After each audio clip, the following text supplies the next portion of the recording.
Bem, vamos falar aqui sobre soluções gráficas. Bom, uma motivação da gente usar uma solução gráfica é simplificar o nosso PPL. Ou seja, a gente vai conseguir achar a solução lógica do nosso PPL de maneira muito mais fácil. A gente vai precisar fazer os cálculos do simplex, por exemplo. Então tá, como que a gente trabalha isso? Bom, a gente tem um exemplo aqui, que é o seguinte: a gente tem uma função objetiva que é maximizar essa função, que é 20x1 mais 24x2. Além dessa função, a gente tem as restrições, são elas 3x1 mais 6x2, isso é menor ou igual a 60. E 4x1 mais 2x2 é menor ou igual a 32. Além dessas informações, a gente tem que x1 e x2 são maiores ou iguais a zero. Beleza. Então vamos lá, vamos partir para o nosso desenho gráfico aqui.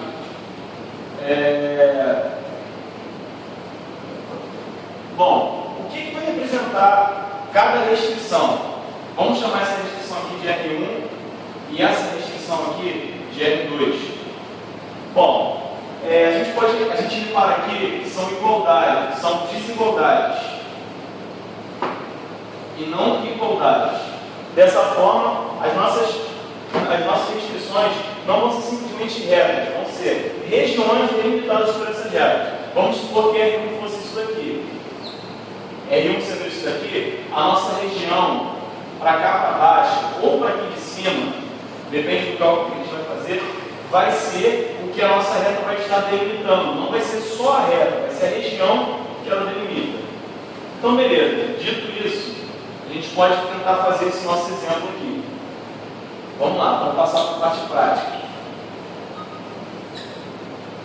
Bom, a gente tem aqui, primeiro, a gente tem essa restrição de número 1, que nós temos 3x1 mais 6x2, isso é menor ou igual a 60. Então, para a gente conseguir desenhar essa reta no nosso gráfico, primeiramente, a gente joga valores para x1 e para x2. Vamos jogar primeiro 0 para x1. x1 sendo 0, a gente tem que x2 é igual a 10. E x2 sendo 0, a gente tem que x1 é igual a 20.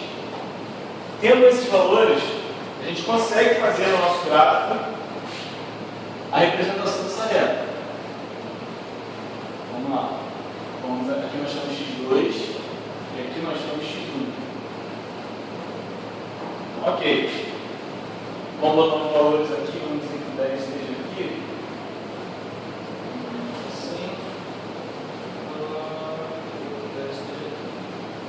Ok, só para a gente se situar legal. Então vamos lá. A gente tem que, quando x1 igual a 0, a gente tem x2 igual a 10. x1 igual a 0, x2 igual a 10. Esse é um dos pontos. E quando x2 igual a 0, a gente tem que x1 é igual a 20. A gente estaria mais ou menos aqui. Beleza? Nós temos os pontos necessários para traçar essa reta aqui que corresponde ao nosso R1, que é a restrição 1. Então vamos lá, através desses pontos a gente vai traçar essa reta. Vou dar a tração mais certinho assim aqui.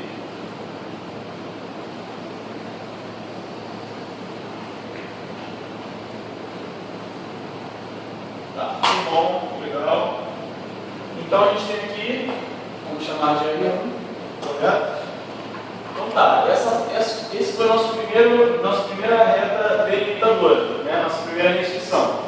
Então tá ok, vamos partir para a segunda, chamamos de R2.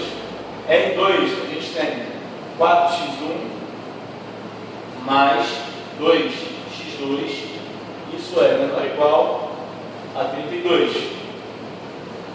Novamente, jogando valores, se a gente jogar 0 para x1, a gente vai ter, jogando 0 para x1, a gente vai ter 16 para x2. Jogando 0 para x2, a gente vai ter 8 para x1. Então, nós temos mais uma vez dois pontos que a gente pode jogar na nossa gráfica. Então, tá. Quando x1 é igual a 0, x2 é igual a 16. Vamos dizer que 16 esteja por aqui. 16. E quando x2 é igual a 0, nosso x1 é igual a 8. Vamos dizer que esteja aqui. 8. Ok. Então, com esses outros dois pontos, a gente faz mais uma reta.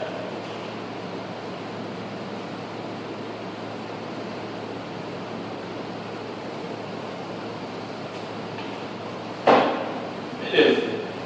Agora nós temos R1 e R2. Então, tá ok. Nós temos por definição que a nossa região viável do problema, no nosso PPL, vai ser justamente a interseção entre as nossas restrições, que no caso são só essas duas aqui. Então tá, só que pode acontecer disso não ficar tão claro como está nesse gráfico. Aqui nesse gráfico a gente, por sorte, a gente soube que a região só pode ser essa daqui. É a única região de interseção. Mas o que a gente na verdade deve fazer para garantir, vamos estar sempre certos disso? Bom, a gente vai chutar algum valor, no caso aqui vamos pegar o ponto, por exemplo, 1 e 1. Esse ponto estaria mais ou menos aqui. Ponto e 1. O ponto e 1 a gente tem certeza que está dentro dessa região que a gente quer analisar. Então vamos jogar esse ponto e 1 nas nossas restrições. Vamos jogar 1 para o x1 e 1 para o x2. Se a gente joga 1 para o x1, a gente tem 3 vezes 1, e joga 1 para o x2, a gente tem 6 vezes 1. 3 mais 6, a gente teria 9. 9 é menor que 60. Então, atende a nossa primeira restrição, que isso aqui tem que ser menor ou igual a 60. Então, atende. Então, se atende, o nosso R1 vai estar tendendo, vai estar para a nossa região. Então, a gente até coloca essas setinhas aqui para a gente conseguir se situar melhor. Então, é a região para cá de R1 que a gente vai interessar para a gente. Beleza, da mesma forma, a gente vai fazer para o R2. Para o R2, se a gente jogar esses mesmos valores, desse ponto que a gente conhece, que é o 1, 1, a gente joga aqui. Então, a gente vai ter 4 mais 2. 4 mais 2, 6. E isso é menor que 32. Então, atende a nossa segunda restrição, que é essa daqui. Atendeu? Então, beleza. Então, quer dizer que a nossa restrição está, a nossa região que interessa está para cá de R2, para o lado esquerdo de R2. Agora sim, a gente pode ter certeza que essa região aqui é a região de interseção, é a região viável do nosso problema. Ok. Dito isso, a gente sabe que a gente consegue enxergar pelo gráfico que agora a gente tem um polígono. Mas aí você pode se perguntar, por que eu não estou usando essa área daqui? Se a gente enxergar aqui, isso também funciona como uma restrição, porque os nossos valores têm que ser maiores ou iguais a 0. Então, nós temos esse limite aqui. Nós não podemos passar para cá nem para cá. Então, nossa região é somente essa aqui, esse polígono que a gente pode ver. E o que isso vai significar para a gente? Bom, com esse polígono, a gente tem aqui os vértices desse polígono são justamente os candidatos à solução ótima do nosso problema. Então, vamos chamar aqui de A, B, C e D. Beleza, nós temos agora marcados os vértices que são os nossos candidatos à solução ótima, mas como eu decido quem vai ser a solução ótima? Bom, para isso a gente vai precisar da nossa função objetivo, que é 20x1 mais 24x2. Beleza. A gente vai fazer o cálculo do gradiente dessa função objetiva, que nada mais é do que 20 e 24j. Certo? Esse vai ser o nosso vetor gradiente. A gente pode simplificar. Isso fica 5i mais 6j. Certo? A gente monta aqui 6 por aqui e o 5 por aqui. Ok. Então a gente tem que o nosso vetor gradiente seria mais ou menos isso aqui. Esse é o nosso vetor gradiente. gradiente. Ou seja, é para essa direção, esse sentido, que a nossa função objetiva vai estar atendendo. Então a gente sabe que a nossa função objetiva ela é ortogonal ao vetor gradiente.